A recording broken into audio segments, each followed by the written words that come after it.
Hi, my name is Clemens, and today I'll talk about our work. Pump up the volume, processing large data on GPUs with fast interconnects. I've conducted this work together with Sebastian Bress, Steffen Zeuch, Tilman Rabel, and Volker Markel. Our goal is to scale up GPU-accelerated data management to arbitrary data volumes. If we have multiple terabytes of data and we want to process relational operators on these data, then we'd like to use all the hardware resources at our disposal. Nowadays, this doesn't just include CPUs, but it also includes GPUs. These GPUs come with their own onboard memory, but it's just a few gigabytes big and too small to hold all of our data. That's why today's GPU-enabled databases store the bulk of the data in main memory and perform the processing on the GPU. You'll find this setup in both the academic world, such as in the Hawk query compiler by Sebastian, as well as in the commercial world, such as in OmnisciDB. These databases transfer data ad hoc over a PCI Express 3 bus, which can perform transfers at only 12.3 gigabytes per second. However, modern GPUs can process data with much higher throughput than this bus can provide. The outcome is a limit on how much we can scale the data volume for fast processing on GPUs.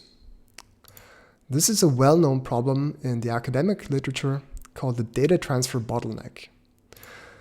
A second problem is that these databases transfer data in chunks. As the CPU decides in which order chunks are transferred, the GPU can't perform data-dependent memory accesses to data in main memory. Fine-grained CPU-GPU cooperation also isn't possible because the chunks are several megabytes big. We need both of these properties to build mutable data structures that are shared by both the CPU and the GPU. Thus, the non-cache coherence of the interconnect limits us in our design space, as well as in how we scale up data processing to multiple heterogeneous processors. We propose to use fast interconnects to scale data processing on GPUs. Fast interconnects are a new technology that's becoming available from multiple GPU vendors, including NVIDIA with NVLink 2, AMD with Infinity Fabric, and Intel with Compute Express Link. These databases, these interconnects, offer both high bandwidth as well as system-wide cache coherence. The high bandwidth is up to 124 gigabytes per second, and we measure up to 120 gigabytes per second in practice, which is 6 times faster than the previous generation PCI Express 3. The system-wide cache coherence enables the GPU to perform data-dependent accesses to main memory, as well as fine-grained CPU-GPU cooperation. In our work, we make 4 contributions. First, we analyze the hardware to understand what the performance properties and new features are. Then we measure different data transfer strategies to show how we can get the best performance for ad hoc transfers. Next, we investigate the practical performance in the form of a join operator. And finally, we propose a new cooperative co-processing approach. For the rest of this talk, we'll be focusing on the join and the co-processing. For more details, please ask me in the Q&A, and we invite you to read our work. We build a simple hash-join operator because it's a very well understood operator, and we investigate 3 aspects. First, we scale the probe side of the operator, then we scale the build side of the operator, and finally, we do a CPU-GPU cooperative join.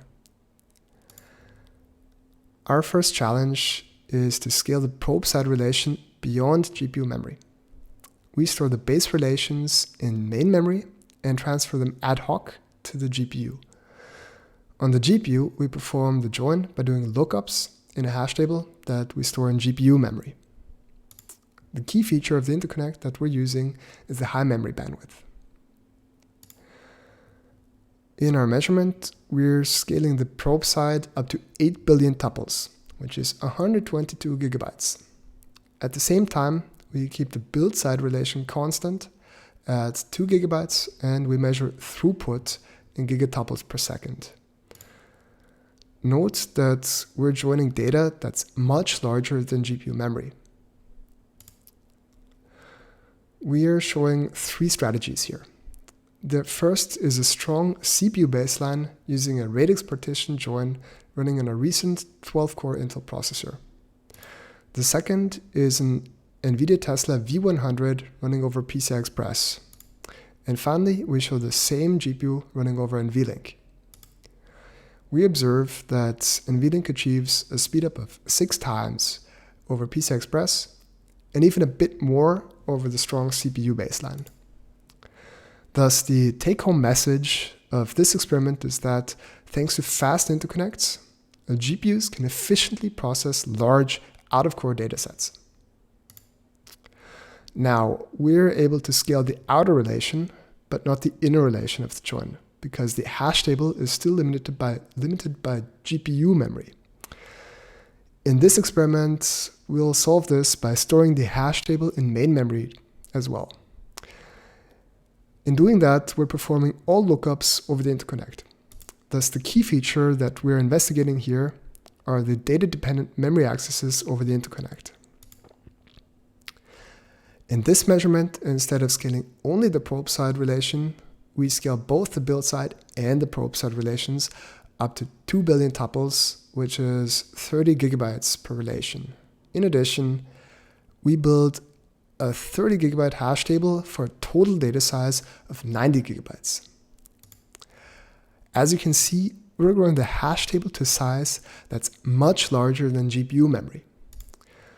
The result is that as long as the hash table fits into GPU memory, performance is really good. But when the hash table doesn't fit into GPU memory and we access main memory, we experience an 85% drop in performance. However, even at this point, NVLink offers around the same performance as the CPU, and that's 18 times faster than the previous GPU solution using PCI Express. The GPU strategies move the entire hash table from GPU memory to CPU memory, and that's not optimal, which is why we add an additional strategy to this benchmark, our hybrid hash table. Our hybrid hash table is a new solution that caches as much of the hash table in GPU memory as possible, and only spills those parts of the hash table to main memory that don't fit into GPU memory. That doesn't fix the performance drop, but at least we can cushion it somewhat. We have 2 key takeaways from this experiment. First is that GPUs are now capable of operating on large out-of-core data structures much more efficiently. The second is that even with this improved efficiency, we should still try to cache as much of the data structures in GPU memory as possible for better performance. Up to now, we've only been using the GPU. In our final experiment, we'll add the CPU to get a CPU-GPU cooperative join. That means we change our setup such that both processors perform lookups into the hash table, and thus the key feature of the interconnect that we're using is the cache-coherence. We're investigating 3 different workloads. In the first workload, the inner relation is 16 times smaller than the outer relation. That's a setup that we find in TPCH benchmarks. And the second workload, that has a very small inner relation that fits into the GPU's L2 cache or the CPU's L3 cache. And in the third workload, both relations have the same size. We measure 4 different strategies. The first strategy is a CPU baseline running on a Power 9 CPU using a no-partition hash join, just like on the GPU. The second strategy is a heterogeneous strategy, in which the CPU and the GPU share a hash table that's in main memory. Then the third strategy is a GPU plus heterogeneous setup, in which the GPU first builds the hash table and then both processors probe the hash table. And finally, we show a GPU-only baseline and note that the hash table fits into GPU memory here. We observe that adding a GPU tends to increase performance, thus scaling up using coprocessors makes performance more robust than using only a CPU. Although we avoid the worst case of decreasing performance when adding a GPU, in some workloads, the GPU-only strategy can still be faster than a heterogeneous setup. Overall, I'd like you to take home the ways in which fast interconnects can benefit databases. Those are that we can scale the datasets, that we can scale the data structures, and that we can do fine-grained CPU-GPU co-processing. Let me also add that I'm in my final year of my PhD and that I'm thinking about my next step after graduating. With that, thanks for your attention. I'm happy to answer your questions during the Q&A session, and feel free to write me an email anytime.